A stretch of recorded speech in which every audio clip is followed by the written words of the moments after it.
Programa Câmara na TV. No programa de hoje, falaremos sobre políticas públicas. Afinal, o que são políticas públicas? Outro assunto que vamos tratar é sobre a função do vereador. Você sabe o que é necessário para ser um vereador? Quais são os requisitos? Tem idade mínima? Confira o vídeo a seguir e saiba tudo o que é necessário para ser um legislador.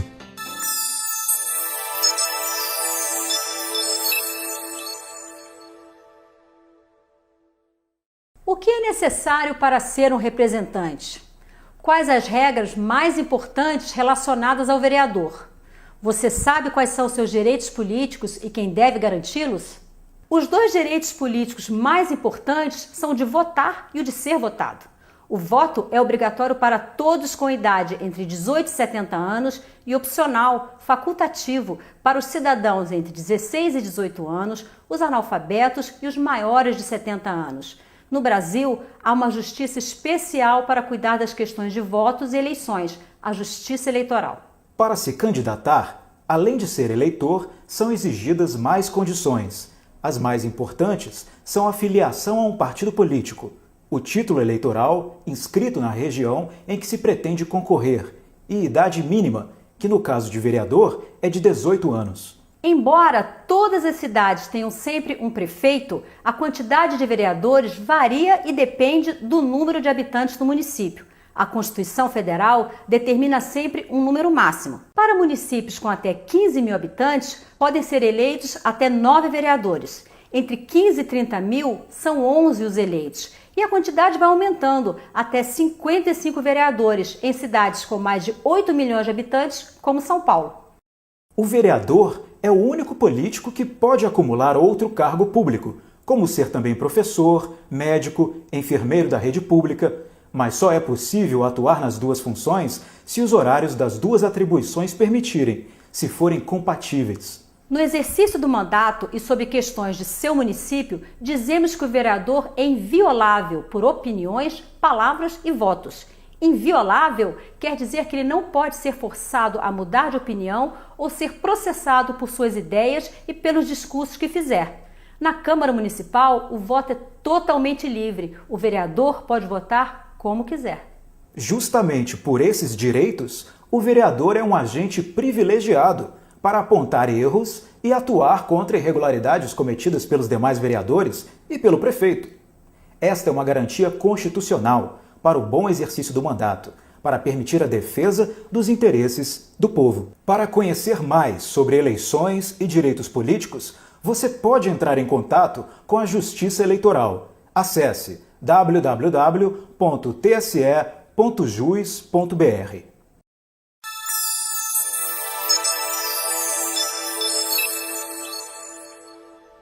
Neste capítulo, vimos que os dois direitos políticos mais importantes são o de votar e o de ser votado, e que para ser candidato a vereador, o cidadão deve ser filiado a um partido político, ter ao menos 18 anos e domicílio eleitoral no município onde pretende concorrer ao cargo.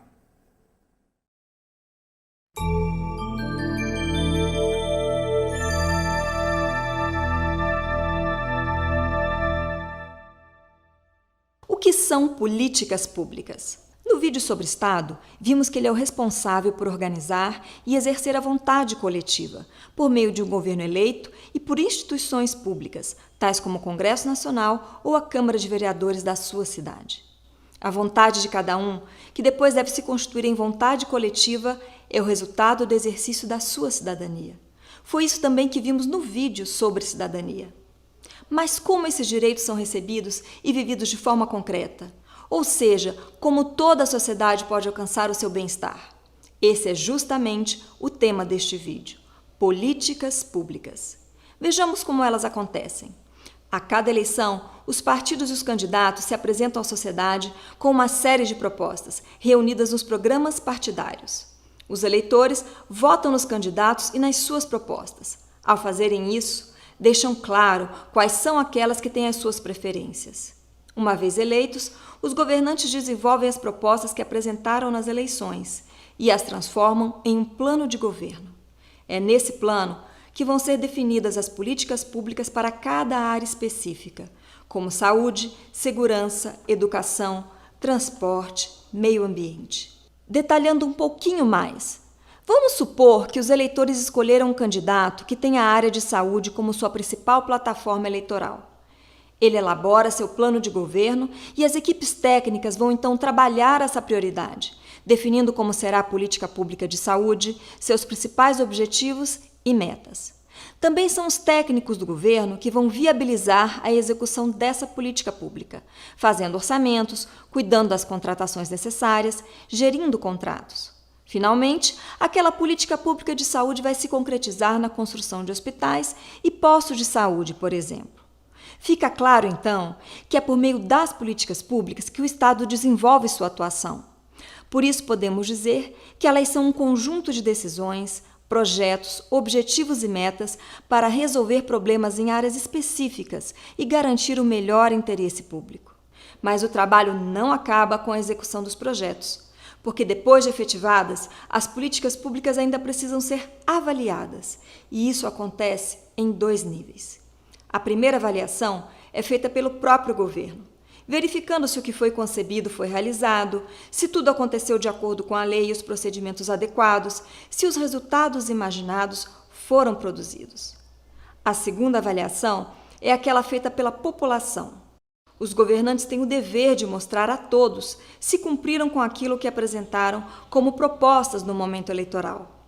A população vai, então, julgar se os governantes atenderam ou não às expectativas que geraram quando se apresentaram como candidatos. Isso também faz parte do exercício da cidadania. Mas ainda devemos lembrar que os cidadãos não precisam esperar o ciclo eleitoral para exercerem essa cidadania. Hoje, eles são chamados a participar a qualquer tempo, levando suas demandas aos órgãos do Estado, principalmente por meio do Poder Legislativo, que é o órgão de representação máxima do povo e que pode mobilizar diversas instâncias para que as políticas públicas sejam executadas ou alteradas. Vamos recapitular? Políticas públicas são a forma como o governo traduz as necessidades e prioridades que os eleitores escolheram por meio de seus votos em ações práticas.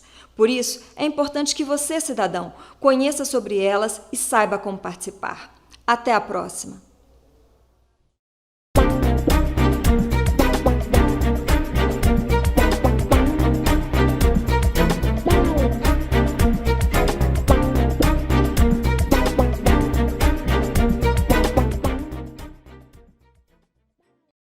Dando continuidade à parceria entre o Tribunal de Contas do Estado de São Paulo e a Câmara Municipal de Matão, apresentaremos alguns vídeos da rede TCESP. Você sabe quem compõe o TCE de São Paulo? Como é o organograma do Tribunal de Contas? E como é que o TCE consegue fiscalizar os municípios? Confira! O Tribunal de Contas do Estado de São Paulo é o órgão responsável por fiscalizar os gastos do poder público estadual e também dos municípios que integram o Estado de São Paulo. Mas quem são os membros do TCE de São Paulo? É isso que vamos descobrir hoje. Afinal, quem compõe o TCE de São Paulo? O Tribunal de Contas do Estado de São Paulo é composto por 7 conselheiros. Um deles compete à presidência e, por razão disso, detém o poder de polícia da casa e a direção de todos os serviços a ela inerentes. São 7 conselheiros, com uma mesa diretiva composta por 3 conselheiros, presidente, vice-presidente, corregedor, mas todos os 7, em qualquer circunstância, dependem de prévia aprovação pela Assembleia Legislativa do Estado. Vamos ver isso mais de perto? O Tribunal de Contas do Estado de São Paulo é formado por 7 conselheiros. 4 deles são indicados pela Assembleia Legislativa e os outros 3 pelo governador de São Paulo. Os conselheiros devem ser brasileiros, ter mais de 35 anos e menos de 70, e possuir conhecimentos nas áreas jurídica, contábil, financeira ou experiência de mais de 10 anos na administração pública. Dentre os 7 conselheiros, existe o presidente, que é escolhido através do voto pelos próprios conselheiros. cabe ao presidente a condução administrativa da casa. Os conselheiros também votam para escolher o vice-presidente e o corregedor. Eles atuam normalmente nas análises dos processos do TCE de São Paulo, junto aos demais conselheiros. Agora eu sei quem integra o TCE de São Paulo. E você também. Até a próxima. Tchau.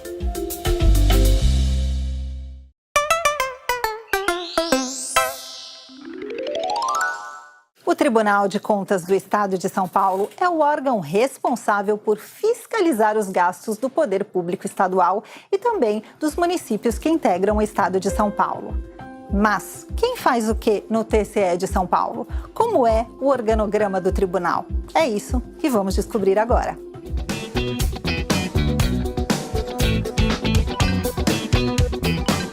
Quais são os principais setores e cargos que compõem o TCE de São Paulo? O Tribunal de Contas de São Paulo, ele tem um plenário, onde participam todos os conselheiros. Este é o órgão máximo de decisão. Mas temos também 2 câmaras, divididas cada uma com 3 conselheiros, e os conselheiros também podem decidir individualmente alguns processos. Vamos ver se a gente consegue visualizar esse organograma? No topo do organograma do TCE de São Paulo está o Tribunal Pleno, seguido pela Presidência, pela Primeira Câmara e pela Segunda Câmara. A Presidência tem função administrativa e coordena processos internos. Já a Primeira e a Segunda Câmara, formadas por 3 conselheiros cada, analisam e julgam as prestações de contas feitas ao TCE. Se o processo não for finalizado por um conselheiro ou por uma das câmaras, ele pode ir para o Tribunal Pleno, lá em cima, formado por todos os conselheiros e liderado pelo presidente, para que a questão seja julgada de forma definitiva. Mas o organograma não para por aí. O tribunal é composto por vários outros setores que contribuem para que o Tribunal de Contas do Estado de São Paulo funcione da forma mais justa possível. Agora eu sei como é o organograma do TCE de São Paulo. E você também. Até a próxima. Tchau.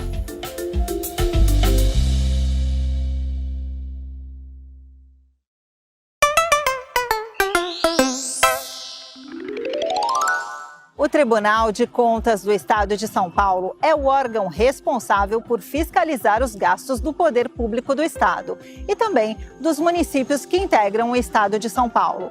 Mas como o TCE consegue fiscalizar tantos municípios? É isso que vamos descobrir hoje.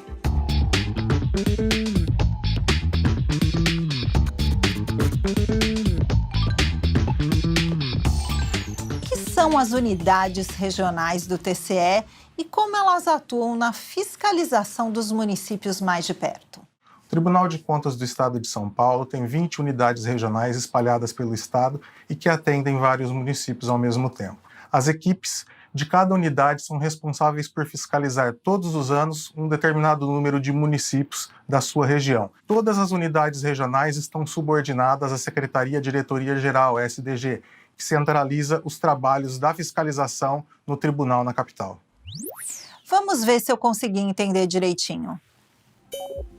Fora a capital, o estado de São Paulo possui 644 municípios e cada um deles é fiscalizado pelo TCE de São Paulo. Para aproximar o tribunal dos órgãos públicos de cada município, existem 20 unidades regionais do TCE espalhadas por todo o estado, com a função de fiscalizar e orientar os órgãos que ficam distantes da capital. Periodicamente, os prefeitos de todos os municípios, exceto a capital, recebem visitas de agentes das unidades regionais para que o trabalho de fiscalização seja feito. Câmaras municipais, autarquias, fundações e empresas estatais também são fiscalizadas individualmente. Esse trabalho de fiscalização se transforma em processos que são levados para o julgamento dos conselheiros do TCE de São Paulo. Agora eu sei um pouco mais sobre as unidades regionais do TCE de São Paulo. E você também. Até a próxima! Programa Câmara na TV.